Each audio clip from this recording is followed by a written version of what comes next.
He vowed that he will not tolerate corruption, an issue which drove many voters to support the opposition Ukawa coalition.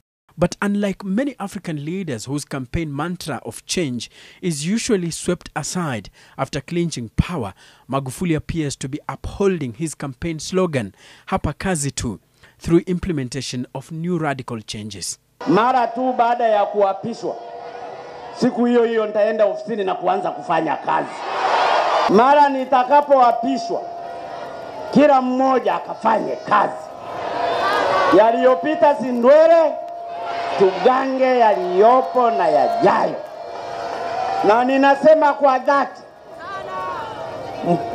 watendaji ndani ya serikali ambao hawatatimiza wajibu wao, hapa takuwa na msamaha, watakwenda. In a region where corruption and embezzlement of public funds is a way of life for African politicians, Magufuli's prompt austerity measures have been hailed as very impressive despite the fact that it is still early days in his presidency. His actions have caught the global eye, with his declarations becoming a point of reference. Social media players have coined the hashtag, "What would Magufuli do?" In South Africa, the SouthAfrican.com, an online publication, posted a story titled 10 Things President Zuma Can Learn from Tanzania's New President. In Uganda, President Yoweri Museveni has been urged to be like Magufuli. The son of a farmer, Magufuli is shining beyond African boundaries. Ninauona ugumu wa kazi ninayokwenda kufanya, kwa sababu ninajua nitagusa baadhi ya watu ambao walikuwa wamezoea kiasi fulani. So what has Magufuli done?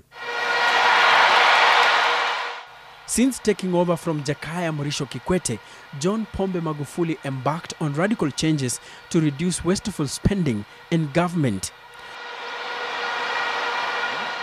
He scrapped the annual Independence Day celebrations, directing that the money allocated for the usually colorful event be spent on the expansion of a road between Mwenge and Morogoro. He again directed that the day should be spent by the people of Tanzania in a cleanup campaign to combat cholera outbreaks. To cut expenses on foreign trips, Magufuli empowered his envoys. The president banned all but essential foreign travels by public servants, bestowing the responsibility on high commissioners and ambassadors abroad. In the same spirit, he ordered the cancellation of meetings and conferences in hotels for public servants, directing that ministerial boardrooms be used instead. Magufuli went on to cut down the parliament's inaugural cocktail party budget from 12.5 million Kenyan shillings to 750,000 shillings. The rest of the money was directed to Muhimbili National Hospital to increase the bed capacity.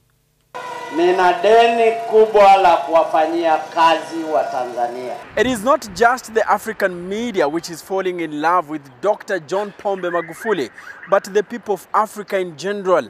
Well, is it time for the Kenyan government to learn a few things from Dr. John Pombe Magufuli on how to cut costs? Enoch Sikolia, NTV, Nairobi.